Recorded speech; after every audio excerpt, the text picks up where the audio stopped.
बहुत ही प्यारा सवाल है। To cubes have their volume in the ratio 1:729, find the ratio of their surface area. 1:729। ये देखो, एक बात सुनो, ये रेशो है। वॉल्यूम का फार्मूला आखिर होता क्या है? वॉल्यूम होती है लेंथ का क्यूब। इसका मतलब ये होगा कि लेंथ का जो रेशो होगा, ठीक है, लेंथ का रेशो क्या होगा? लेंथ का रेशो, अगर ये रेशो है दोनों की वॉल्यूम का, V1 और V2 का, तो लेंथ का रेशो क्या होगा? अब आप देखो, 1 किसका क्यूब होता है भाई? 1 का ही होता है। 729 किसका क्यूब होता है? 9 का होता है। तो हो जाएगा 1:9। चलो भाई, अब जरा ध्यान से देखो, आपसे पूछ किसका रेशो रहे? Find the ratio of their surface area. Area जिसका फार्मूला होता है लेंथ का स्क्वायर। यानी एरिया का जो रेशो होगा, ठीक है, एरिया का जो रेशो होगा उसमें हम क्या करेंगे? लेंथ के रेशो का स्क्वायर कर लेंगे। यानी कि बोले तो ये जो 1 और 9 है, इनका हम क्या ले लेंगे? स्क्वायर। 1 का स्क्वायर 1, 9 का स्क्वायर 81। आंसर 1:80। बड़ा प्यारा क्वेश्चन था ये कि angle is 30 degree more than 1/2 its complement, find the angle. यानी बेसिकली वो एंगल निकालना है हमें चारों ऑप्शन में से, 20, 30, 50, 60 में से, जो अपने कॉम्प्लीमेंट्री के हाफ से 30 डिग्री आता है। तो पहले तो देखो, हम इनके कॉम्प्लीमेंट्री निकाल के देखेंगे कैसे निकलेगा भाई। 90 में से माइनस कर दिया, 20 को भी, 30 को भी, 50 को भी और 60 को भी। फिर हमने हाफ निकाला कॉम्प्लीमेंट्री का, हाफ यानी 2 से डिवाइड कर दिया, तो भाई ये आ गए। अब देखो कि कौन सा एंगल है, यानी ये जो ब्लैक वाले हैं और ये जो लास्ट में हाफ ऑफ कॉम्प्लीमेंट्री, जो कि अपने हाफ ऑफ कॉम्प्लीमेंट्री से 30 डिग्रीज आता है। तो साफ दिख रहा है ऑप्शन में, एक ही ऑप्शन है और वो है ऑप्शन सी। 50 जो है वो 20 से कितना ज़्यादा है? 30 डिग्री। याद है, कॉम्प्लीमेंट्री से ज़्यादा की बात नहीं की, बल्कि क्या कह रहे हैं? 30 degree more than half its complementary. तो वेरी वेरी इंपॉर्टेंट क्वेश्चन। बड़ा अच्छा है। Angle is 30 degree more than 1/2 its complement, find the angle. यानी एक एंगल है जो 30 डिग्री ज़्यादा है, किससे? More than 1/2 its complement. तो कॉम्प्लीमेंट तो उनको कहते हैं जिनका सम 90 हो। फाइंड द एंगल, ये ऑप्शन दिए हैं 20, 30, 50, 60। वेट अ मिनट, एक एक करके स्टेप वाइज करो। इन ऑप्शन में से कौन सा करेक्ट है? तो देखो, पहले हम देखते हैं कॉम्प्लीमेंट्री। कॉम्प्लीमेंट्री एंगल इनका क्या होगा? जी हाँ, angle is 30 degree more than half its complement, find the angle, जो कि 20 में करो, 70, 60, 40 और 30। ये तो क्या हो गए? कॉम्प्लीमेंट्री। अब कह रहे हैं 30 degree is more than 1/2 its complement, 1/2 of its complement. इन सब का क्या निकालो आप? 1/2 निकालो, ठीक है। तो जब 1/2 निकालोगे तो 70 का 1/2 35, 60 का 1/2 30, 40 का 1/2 30 का 1/2 50। तो मेरे भाई प्रॉब्लम क्या होनी चाहिए कि जो एंगल कह रहे हैं 30 degree more than 1/2 its complement, find the angle. अब एंगल्स असल में कौन थे? वो ये थे जो मैंने ब्लैक से लिखे थे। ये फिर मैंने अपने पास से देखे, इनके कॉम्प्लीमेंट्री और 1/2। तो आंसर वो एंगल होगा जो कि अपने कॉम्प्लीमेंट्री के हाफ से, कॉम्प्लीमेंट्री से नहीं बल्कि according to condition 30 degree more than किससे? 1/2 ऑफ इट्स कॉम्प्लीमेंट। तो चारों ऑप्शन में से कौन सा ऐसा है?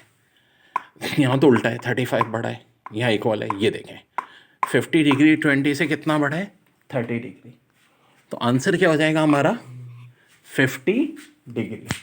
आंसर क्या हो जाएगा? 50। बड़ा अच्छा सवाल है। An angle of x degree has the property that its complement is equal to 1/6 of its supplement where x is। तो ये कॉम्प्लीमेंट्री का मतलब है जिन एंगल का सम 90 हो, सप्लीमेंट्री जिनका सम 180 हो। यानी अगर जैसे कि एंगल 30 है, इसका कॉम्प्लीमेंट्री निकालना है तो 90 में से 30 माइनस कर दो। इसका सप्लीमेंट्री चाहिए तो 180 में से 30 माइनस कर दो। अकॉर्डिंग टू कंडीशन इस क्वेश्चन में कॉम्प्लीमेंट्री होना चाहिए 1/6 ऑफ सप्लीमेंट्री के। तो डेयर अगर गौर से यहाँ देखो, तो पहले मैंने क्या किया, जो ब्लैक मार्कर से लिखे हैं चारों मेरे ऑप्शन थे, इन सबके कॉम्प्लीमेंट्री सप्लीमेंट्री निकाल के देख लिए।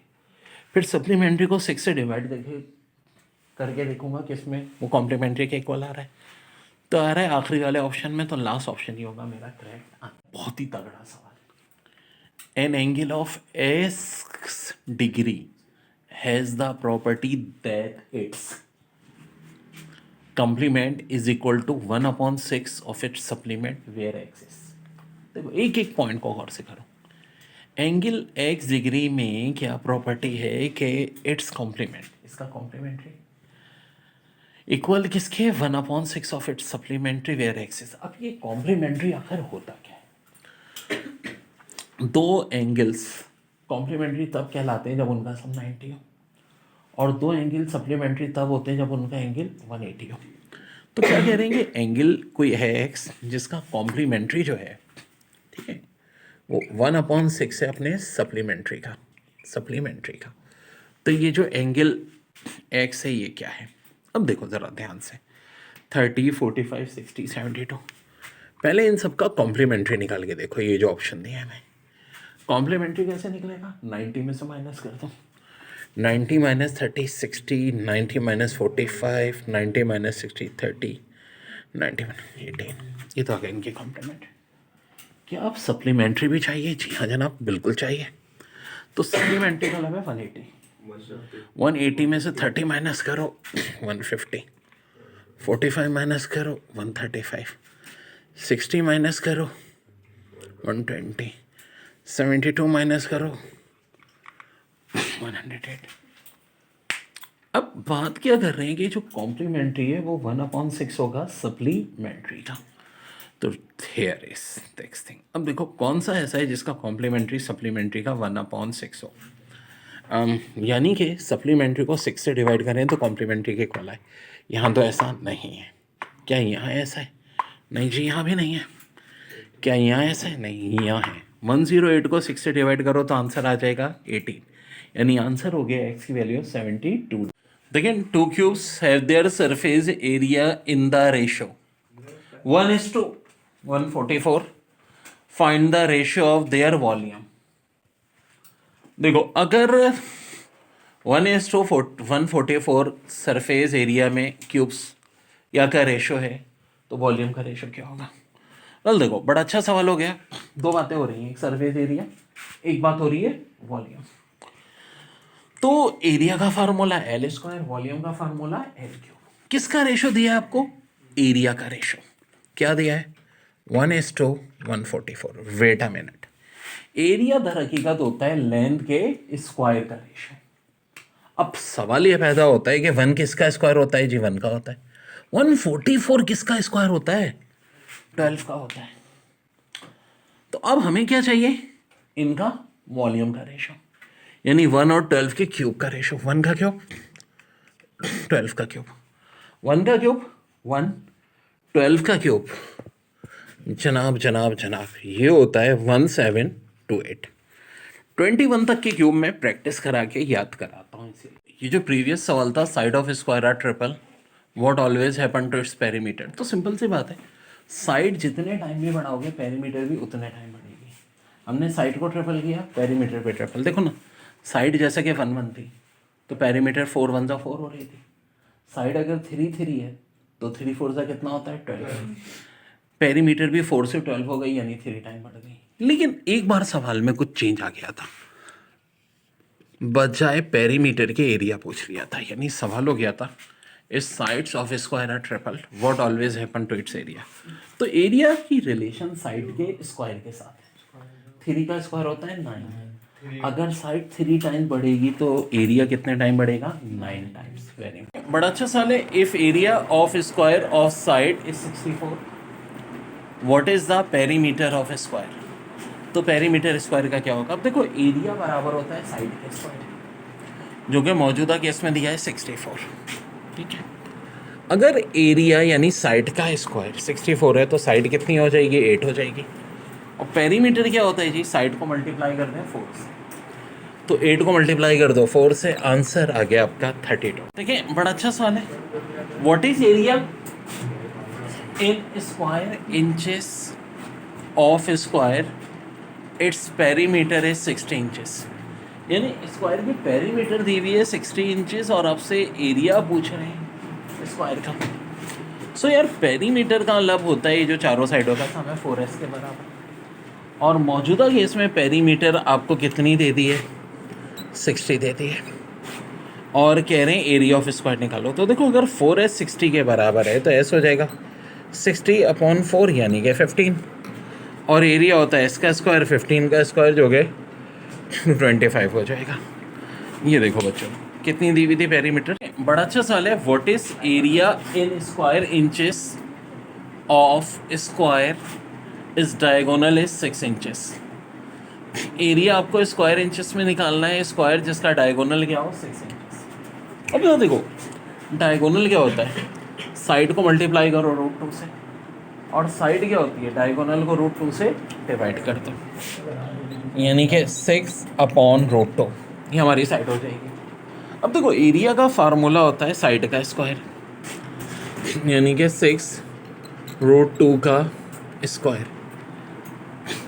ये देखे ना फार्मूला क्या है एरिया का, साइड स्क्वायर। हमें तो एरिया चाहिए, साइड 6/√2 आ गई, डायगोनल 6 दिया था उसकी मदद से। अब बहुत आसान है, 6 का स्क्वायर 36, √2 का 2, 36/2 18 इज योर आंसर। बड़ा अच्छा क्वेश्चन है, if area of square of side x is 5, side x जो है वो 5 के बराबर है, what is the area of square of side 3x। 3x का क्या होगा, देखो आखिर ये स्क्वायर होता क्या है जिसकी चारों साइड है बराबर। इसके एरिया का फार्मूला क्या होता है साइड स्क्वायर, और पेरीमीटर का मतलब होता है चारों साइडों का सम, तो फिर 4x हो जाएगा। अब s इन्होंने क्या कहा है कि जो साइड है वो हमारी बराबर है 3x के। ओके जी, तो हम 3x का स्क्वायर ले लेंगे, ठीक है। किसका स्क्वायर 3x का, जब लिया तो हो गया 9x स्क्वायर। लेकिन कहानी में एक ट्विस्ट है, क्या कह रहे हैं कि जो x की वैल्यू कितनी है 5 है, तो x की जगह हम क्या पुट कर देंगे 5 पुट कर देंगे। x की जगह क्या पुट कर देंगे 5 का स्क्वायर कितना होता है 25 को 9 से मल्टीप्लाई कर दें, 225 इज योर आंसर। आंसर क्या आ जाएगा 225। Map is drawn to scale of 25 kilometre to a centimetre, what area on map will represent area 50,000 kilometre square. 1 centimetre 25 kilometre है, तो 50,000 किलोमीटर स्क्वायर किसके बराबर होगा। तो देखो अगर यहाँ 50,000 किलोमीटर होता बड़ा आसान था, मैं इसे 25 से डिवाइड करता, लेकिन अब 25 से नहीं 25 के स्क्वायर से। ऐसा क्यों, क्योंकि देखो यहाँ बात हो रही है एरिया की, किलोमीटर स्क्वायर, और वॉल्यूम की होती तो 25 के स्क्वायर भी नहीं 25 के क्यूब से डिवाइड करते हैं। जब 50,000 को 25 के स्क्वायर से डिवाइड करेंगे यानी 625 से, तो आंसर आ जाएगा 80, ठीक है। हाँ 80 क्या सेंटीमीटर या सेंटीमीटर स्क्वायर, तो अब होगा सेंटीमीटर स्क्वायर, क्योंकि बात लेंथ की नहीं बल्कि एरिया की। फिर कह रहे हैं on a scale 2 centimetre equal to 50 metre, which of following would represent 75 metre. 2 centimetre अगर 50 मीटर के बराबर है तो जी अकल सोचो कि 1 सेंटीमीटर कितना हो जाएगा 25 मीटर हो जाएगा, और 1 सेंटीमीटर 25 सेंटीमीटर है तो 75 का मतलब है 75/25 यानी 3। देखो एरिया की तो बात ही नहीं है ना, सिंपल मैथ में है सवाल। फिर कह रहे हैं map is drawn to the scale of 25 kilometre to a centimetre, what area on map will represent an area 625।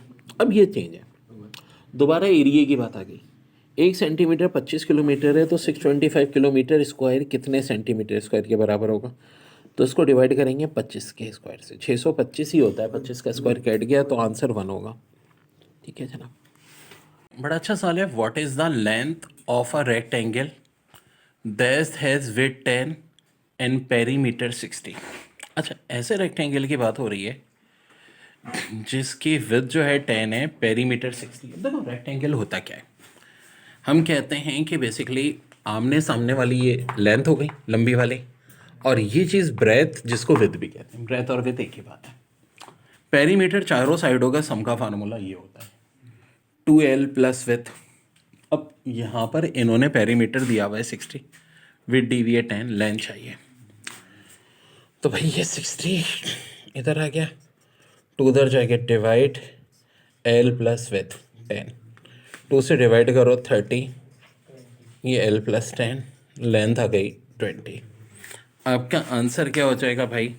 20 हो जाएगा। पैरेललोग्राम के टॉपिक पर जितने भी क्वेश्चन पास पेपर्स में आए वो हम सारे कर रहे हैं। If the ratio of A B to B C is 4:9, what is the area of the parallelogram A B C D? Parallelogram आखिर होता क्या है? 4 साइडेड डायग्राम जिसकी आमने सामने वाली साइड पैरेलल होती हैं। तो ए बी और बी सी का रेशो दे करके पूछ रहे हैं कि भाई ए बी सी डी क्या होगा, इससे हम मालूम नहीं कर सकते। तो करेक्ट आंसर है it can not be determined by the information given. अगला सवाल, which of following are possible values for the angles of parallelogram? तो एक बात ध्यान में रखो, पैरेललोग्राम एक 4 साइडेड फिगर है और 4 साइडेड फिगर में जो एंगल्स का सम है वो 360 होना चाहिए। ऑप्शन ए में है क्या? ऑप्शन फर्स्ट स्टेटमेंट में, थर्ड में भी है। तो देखो करेक्ट आंसर होगा ऑप्शन सी, यानी 1 और 3। ये ध्यान में रखो, ये टिक नहीं करना, हमें यहाँ करना है ABCD। फिर one side of parallelogram is 17 centimeter. The perpendicular distance between this opposite side is 13 centimeter. Find its area.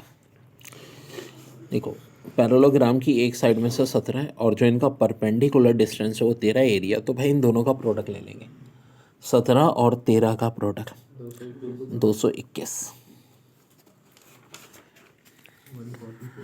फिर angle of quadrilateral are in the ratio of 1:2:3:4। आपसे लार्जेस्ट पूछ रहे हैं। देखो लार्जेस्ट ऑफ कोर्स 4 के साथ वाला होगा। तरीका है, लार्जेस्ट अपने 4 है, सबका सम है 10। और चूँकि बात क्वाड्रिलेटर या पैरेललोग्राम यानी 4 साइडेड फिगर की, तो मल्टीप्लाई करेंगे 360 से। 36 4 ज़ा 144 डिग्रीज योर आंसर। और स्मॉलेस्ट पूछा जाता तो 4 की जगह 1 ऊपर रखता मैं। ठीक है, बड़ा अच्छा क्वेश्चन पेपर में बहुत बार आया हुआ। If the side of square are triple, what always happen to its perimeter? ठीक है, साइड स्क्वायर की हो रही है ट्रिपल, तो पेरीमीटर को क्या होगा? पेरीमीटर होता है चारों साइडों का सम। अच्छा, स्क्वायर किसको कहते हैं? जिसकी चारों साइडें सेम हो। पेरीमीटर से मुराद होती है चारों साइडों का सम, यानी फार्मूला हो जाएगा 4s। हाँ, एरिया का फार्मूला होता है साइड स्क्वायर। तो क्वेश्चन में पूछा क्या है कि अगर हम साइड को ट्रिपल कर देते हैं तो पेरीमीटर जो होंगी उन पे क्या फ़र्क पड़ेगा? तो देखो एक बात सुनो, यहाँ नहीं, अब 4 तो कांस्टेंट हट जाएगा। रिलेशन देखो, perimeter is directly proportional to side.